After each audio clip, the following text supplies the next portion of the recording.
ناظرین و سامعین، ہر مومن کی یہ خواہش ہوتی ہے اور ہونی بھی چاہیے کہ وہ دنیا سے سلامتی کے ساتھ گزر جائے، یعنی ایسے اعلیٰ طریقے سے کہ اس کو اللہ کی رضا حاصل ہو جائے۔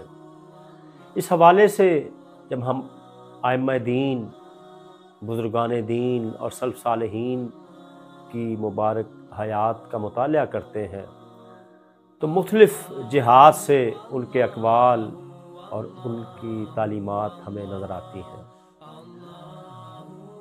عالم اسلام کے جلیل القدر محدث، فقیہ اور مجتہد حضرت شیخ امام احمد بن حنبل رحمۃ اللہ علیہ، ایک بار حضرت شیخ حاتم اصم علیہ رحمہ سے ان کی ملاقات ہوئی تو آپ نے فرمایا، حاتم مجھے کچھ ایسے نکات بتائیے کہ ہم دنیا سے سلامتی سے گزر جائیں۔ حالانکہ شیخ خود بہت بڑے متقی انسان تھے، لیکن ان کا طریقہ مبارکہ یہ تھا کہ وہ صالحین سے ملتے تو اسی طرح کے ان کے مکالمے ہوتے، اسی طرح کی باتیں ہمیں اکثر بزرگان دین کے مجالس میں نظر آتی ہیں۔ تو حضرت حاتم اصم نے فرمایا، شیخ 4 طریقے ہیں، 4 باتیں ہیں جن کو اپنا کر ہم دنیا سے سلامتی کے ساتھ جا سکتے ہیں، بلکہ رہ بھی سکتے ہیں اور یہاں سے جا بھی سکتے ہیں۔ پہلی بات، لوگوں کی جہالت کو معاف کر دیا جائے۔ ناظرین، ہمیں زندگی میں کتنے ایسے لوگ ملتے ہیں جو ہمارے مزاج کے خلاف بات کرتے ہیں، ہماری طبیعت اور پسند کے خلاف بات کرتے ہیں۔ یہ ان کی مجبوری ہوتی یا ان کی جہالت ہوتی ہے یا کوئی اور ان کا مقصد ہوگا۔ تو یہی ہمارے صبر کا امتحان ہوتا ہے کہ ہم ان کے ناپسند رویوں کو، بری باتوں کو یا ان کی جہالتوں کو معاف کر دیں۔ قرآن بھی یہی کہتا ہے اور سیرت مبارکہ سے بھی یہی اصول ہمیں نظر آتا ہے۔ دوسری بات کہ اپنی جہالت سے لوگوں کو دور رکھا جائے، یعنی ہمارے اپنے وہ رویے جو جاہلانہ ہوتے ہیں، جس سے لوگ ٹارچر ہوتے ہیں، ٹیز ہوتے ہیں، ان کو دکھ یا تکلیف ہوتی ہے۔ یقیناً جو عالمانہ رویہ ہوگا، جو خیر پر مبنی رویہ ہوگا، اس سے لوگوں کو تکلیف نہیں ہوگی۔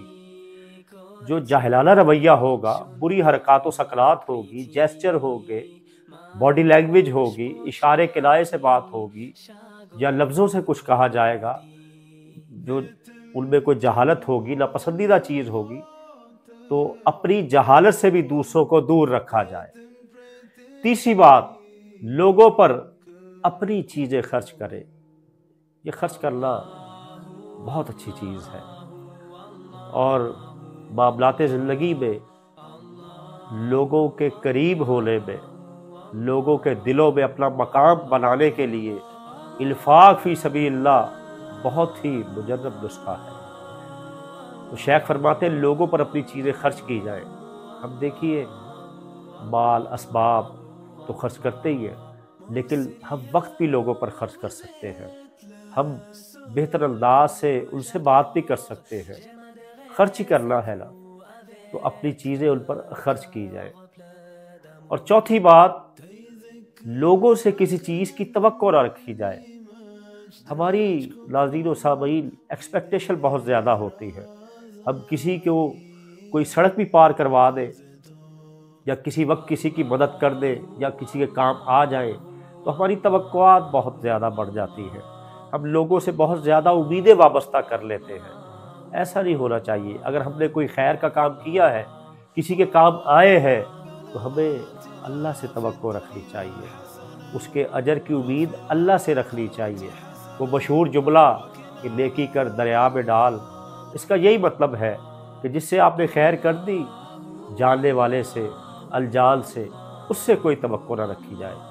تو ناظرین و سامعین، یہ 4 امور ان کو یاد کر لیجئے، جس سے ہم دنیا میں بھی سلامتی میں رہیں گے، سکون اور اطمینان میں رہیں گے، ہمارے معاملات خرابی سے بچیں گے، اور امید واثق ہے کہ ہم دنیا سے سلامتی سے گزر جائیں گے۔ وہ 4 کیا ہیں؟ پہلی بات، لوگوں کی جہالت کو معاف کر دیا جائے۔ دوسری بات، اپنی جہالت سے دوسروں کو دور رکھا جائے۔ تیسری بات، لوگوں پر اپنی چیزیں خرچ کی جائے۔ اور چوتھی بات، کسی سے کوئی کسی چیز کی توقع نہ رکھی جائے۔ اللہ تعالیٰ ہمیں عقل سلیم عطا فرمائے اور وہ تدبر عطا فرمائے کہ صالحین کی زندگی کا یہ نچوڑ جو ہے، جو ان کے اقوال ذری ہے، جو ان کے پلز آف وزڈم ہے، حکمت آفری جملے ہیں، یقین کیجئے یہ ساری ان کی باتیں قرآن و سنت کا نچوڑ ہے، جو حیات انسانی کو، حیات مومن کو سنوارنے کی بڑی خوبصورت کلید ہے۔ اللہ تعالیٰ ہمیں صالحین کے تذکروں کو سمجھنے کی، پڑھنے کی توفیق عطا فرمائے اور اپنے معاملات کو درست رکھنے کی بھی توفیق عطا فرمائے۔ والسلام علیکم ورحمۃ اللہ وبرکاتہ۔